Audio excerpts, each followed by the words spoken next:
Mortal Kombat has 6 realms, and not a single one of them is normal. From authoritarian utopias that execute you for jaywalking, to dimensions where the laws of physics literally don't exist. Today, I'm ranking every single realm from least to most insane using 4 criteria: reality warping, bodily horror, threat to Earth realm, and pure unpredictability. Starting with the one you already live in, Earth realm. Earth realm is, well, Earth, our world. Humans, cities, normal gravity, normal sky, normal everything. It scores the lowest on every single metric we're using today, which makes it the perfect baseline. But here's the thing. Even the boring realm has secrets that most players completely overlook. Earth realm is defended by the Thunder God Raiden and a roster of human champions: Liu Kang, Johnny Cage, Sonya Blade, the usual suspects. These are the fighters who entered the original Mortal Kombat tournament. And yes, that first tournament takes place on Earth realm, not Outworld. A lot of people get that wrong. Shang Tsung had already won 9 consecutive tournaments before Liu Kang stepped up and stopped the 10th. That's how close Earthrealm came to being absorbed before the series even started. But here's where it gets weird. Earthrealm isn't just a normal planet with some martial artists on it. It has a mystical life force called the Jinsei, a literal metaphysical energy source powering the entire realm. And the fallen elder god Shinnok, his entire endgame was poisoning the Jinsei to corrupt Earthrealm from the inside out, not invade it, not conquer it through tournaments. Just poison the thing, keeping reality stable, and watch everything collapse. The normal realm has a kill switch, and a god found it, and the history goes deeper than humans. Long before any of us showed up, Earthrealm was inhabited by the Saurians, reptile species. An entire civilization of reptilian beings lived here first. So even the origin story of the most vanilla realm in Mortal Kombat is stranger than it looks on the surface. Still, Earthrealm is the floor. Low reality warping, low bodily horror, low unpredictability. It's the safest place in the Mortal Kombat universe by a wide margin. But if you think a realm of fairy tales and magic sounds like an upgrade, wait until you hear what happened to Edenia. Edenia. Picture the most beautiful place you've ever seen in a video game. Now imagine it ruled by royalty, drenched in magic, and filled with architecture that looks like someone smashed a medieval fairy tale into a Persian palace. That's Edenia, canonically described as a happy fairy tale world made of magic and beauty. Kitana grew up here. Sindel ruled here. Everything about this place screams paradise. And that's exactly why it got destroyed. See, Edenia's problem is that it was too perfect, too beautiful, too passive, too trusting. And Shao Kahn saw that weakness from a mile away. He didn't just invade Edenia, he merged it, forcibly absorbed the entire realm into Outworld, erasing its independence completely. The queen was enslaved. The royal bloodline was co-opted into Outworld's political machine. Kitana, the princess of this fairy tale kingdom, was raised as an assassin for the very empire that consumed her home. Sindel was killed, then later revived as a tool for Shao Kahn's schemes to merge even more realms. Let that sink in. This isn't just conquest. This is cultural annihilation dressed up as empire build. But here's where it gets really interesting. Edenia doesn't just carry emotional weight in the lore. It carries one of the most dangerous objects in the entire Mortal Kombat cosmology. When the Elder Gods split the one being into the 6 realms, they created 6 artifacts called Kamidogu. Each realm has one, and Edenia's Kamidogu is explicitly tied to realm-merging rituals, meaning this gorgeous, peaceful little paradise is sitting on top of what is essentially a cosmic nuclear weapon. The very thing that makes Edenia valuable to conquerors isn't just its beauty, it's the fact that its artifact can literally rewrite the boundaries between dimensions. Now, to be fair, Edenia does eventually get restored after Shao Kahn's defeat. Kitana reclaims her throne, the realm breathes again, but the damage is done. Edenia's entire identity in the lore is defined by loss and recovery. It's the realm that keeps getting its heart ripped out. On the insanity scale, Edenia scores low on reality warping and bodily horror. Nobody's getting turned into an undead revenant here, but it's political vulnerability. The fact that an entire realm can just get swallowed whole by a stronger empire is what pushes it above Earthrealm. Beauty without power is just a target. Edenia gets conquered because it's beautiful and passive. The next realm took the opposite approach. It built a society so rigid and controlled that it became its own kind of nightmare. Order realm. Cedo sounds like paradise on paper. Color-coded cities, floating pyramids, dome-shaped houses, and a civilization so advanced they've literally engineered their own physics. But here's the thing. Saito didn't build a utopia. They built a prison and painted it in pretty colors. The Order realm is divided into 4 distinct quadrants: Gold Town, Red Town, Green Town, and Blue Town. Every district is structured, every building is geometrical, every citizen has a place, and if that sounds like a well-run city to you, you're not wrong. It is well-run. The problem is, what happens when you step out of line? Because in Saito, breaking the law doesn't get you a court date. It doesn't get you a fine. It can get you killed. We're talking about a realm where the punishment for disrupting order could be immediate execution. Jaywalking might literally be a capital offense here. That's not civilization. That's authoritarianism wearing a clean uniform. And before you compare this to Edenia? Don't. Edenia is magical and passive, a fairy tale kingdom that mostly minds its own business until someone invades it. Cedo is the opposite. Cedo chose this. Every law, every restriction, every lethal consequence was deliberately designed and enforced by rigid hierarchical institutions that answer to nobody but themselves. Edenia is a painting you admire from a distance. Cedo is a machine that grinds you into compliance. Now let's talk about those floating structures, because they're quietly one of the most unsettling details in the entire franchise. Floating pyramids and hovering architecture mean Cedo has manipulated local physics to a degree that no other realm has matched through pure engineering. They've bent the rules of reality itself to maintain their aesthetic of perfect order. A realm that claims to prize stability above all else has fundamentally destabilized the laws of nature to look stable. Nobody talks about how contradictory that is. But here's where it gets interesting. Even the most ordered realm in existence couldn't stamp out rebellion. During the Deception era, a secret resistance formed inside Cedo, led by figures like Darius, fighting against the very government that claimed to protect them. The realm designed to eliminate chaos created its own insurgency. That's not a failure of the system. That's proof the system was broken from the start. When your civilization is so oppressive that your own citizens form underground movements to destroy it, you haven't achieved order. You've just delayed the explosion. So where does Cedo land on the insanity scale? It scores medium on reality warping, thanks to those floating cities and engineered physics. Low on bodily horror because nobody's getting turned into a demon or stitched together from corpses. And low to medium on direct threat because Cedo is dangerous to live in, not dangerous to visit from outside. That distinction matters. If you're passing through, the floating pyramids are gorgeous and the streets are clean. If you're a citizen who looked at a guard wrong, you're dead. That's what keeps it at number 3. Cedo is oppressive, but it's contained. Everything stays inside its color-coded walls. The next realm doesn't contain anything. It exports violence across dimensions. Outworld. Most people hear Outworld and immediately think of Shao Kahn. Giant hammer, skull helmet, screaming about conquering Earthrealm. And yeah, he's the face of the Empire. But here's the thing. He's not even the original conqueror. Before Shao Kahn ever sat on that throne, there was Onaga, the Dragon King, an ancient emperor who was already expanding Outworld's borders, war, and subjugation long before Shao Kahn poisoned him and stole his empire. That's right, Shao Kahn didn't build Outworld's legacy of conquest. He inherited it, then cranked the volume up to 11. Most fans have zero idea that Outworld's imperial ambitions stretch back way further than the guy they associate with them. And those ambitions are not small. Outworld doesn't just fight other realms, it absorbs them, literally merges them into itself through a combination of military force, sorcery, and political manipulation. Edenia, that beautiful fairy tale realm we talked about earlier, gone. Shao Kahn forced a merger by orchestrating the revival of Queen Sindel and using it as a loophole to bypass the Elder Gods' rules. One ritual, one resurrection, and an entire paradise got swallowed into Outworld's territory. That's not just conquest. That's reality being rewritten by a dictator with a necromancer on payroll. But the scariest part of Outworld isn't what it's already done. It's how close it came to taking Earth. Here's a number that should genuinely alarm you. Shang Tsung, Outworld's sorcerer and tournament representative, won 9 consecutive Mortal Kombat tournaments against Earthrealm. 9. The rules state that 10 consecutive victories force a realm merger. That means by the time the original Mortal Kombat game begins, Earthrealm is one single loss away from being absorbed into Outworld permanent. The entire premise of the first game, Liu Kang entering the tournament, Raiden assembling champions, all of it exists because Outworld was literally 9/10 of the way to owning our planet. That's not a distant threat. That's a countdown with one number left. Now, you'd think a realm this aggressive would be some barren wasteland full of one type of monster. Not even close.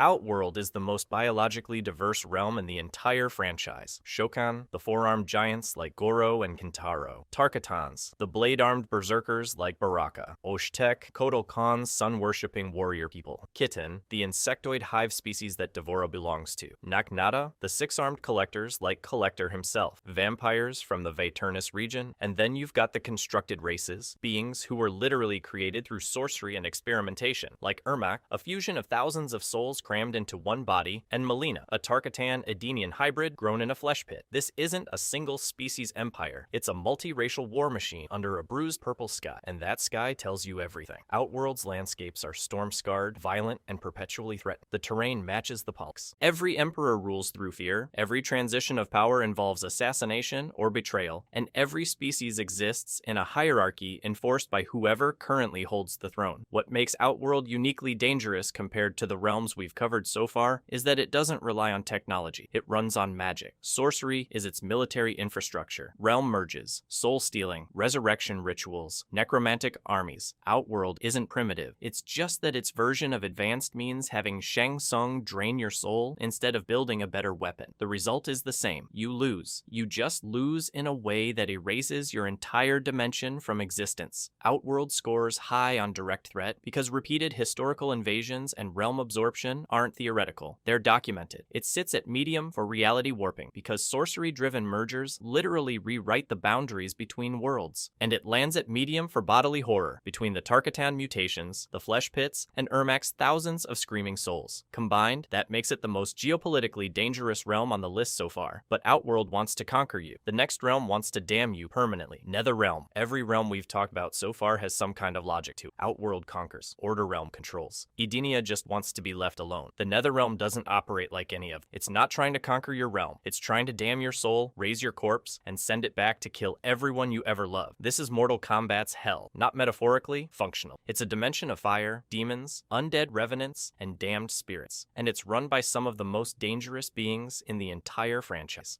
We're talking fallen gods and necromancers who treat eternal damnation as a recruiting strategy. And the key figure here is Shinnok. Here's the thing about Shinnok that makes him terrifying. He's not just some demon lord who clawed his way to power. He's a fallen elder god. That means he was literally one of the beings who helped create the realms themselves. He sat at the table with the architects of reality, got stripped of his status, and was cast down into the nether realm as punishment. Most beings would rot there for eternity. Shinnok built an army instead. His plan wasn't a brute force invasion like Shao Kahn's. It was worse. Shinnok wanted to poison the Jinsei, Earthrealm's mystical life force, and corrupt it from the inside out, not conquer, corrupt. There's a difference, and the difference matters. Shao Kahn wants your land. Shinnok wants your land to rot from within while you're still standing on it. He was eventually defeated by Liu Kang during the events of Mortal Kombat 4, but the threat didn't end there, not even close, because Shinnok's amulet became one of the most dangerous recurring plot devices in the entire franchise. In some storylines, Shinnok was literally imprisoned inside the amulet itself. Let that sink in. An elder god, one of the creators of reality, trapped inside a piece of jewelry. That's a uniquely Mortal Kombat kind of horror. And the amulet didn't just sit in a vault collecting dust. It resurfaced in later invasion plots as a weapon, because apparently nobody in this universe has ever heard of destroying something dangerous instead of just storing it somewhere. But if Shinnok is the Netherrealm's fallen god, Quan Chi is its operational knight. He's the necromancer in chief, and his specialty is raising the dead. Not random corpses, you're dead. Fallen warriors, heroes who died fighting for Earthrealm, get resurrected